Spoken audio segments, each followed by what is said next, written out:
Guys, welcome back to Tanmay's world. మనకి వినాయక చవితి రాబోతుంది కదా. సో మట్టి గణపతులు ఎలా తయారవుతాయి, ఎన్ని రకాలు ఉంటాయి, అవన్నీ చూద్దాం. నాతో పాటు మీరు చూసేయండి.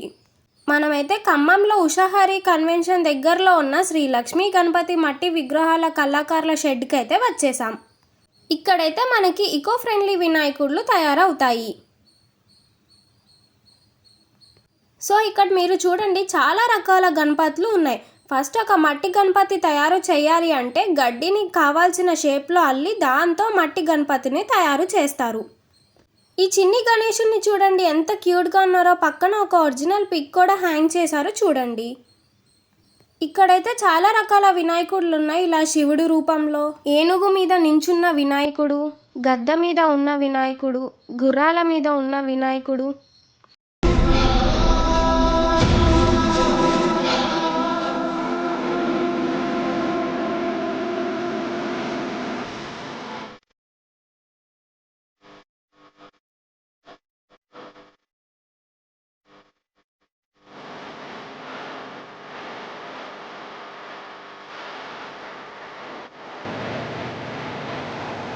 ఇట్లా చేయడం చాలా కష్టం కదా. అందుకే ఇది ఒక్క కళాకారులకు మాత్రమే సాధ్యమవుతుంది.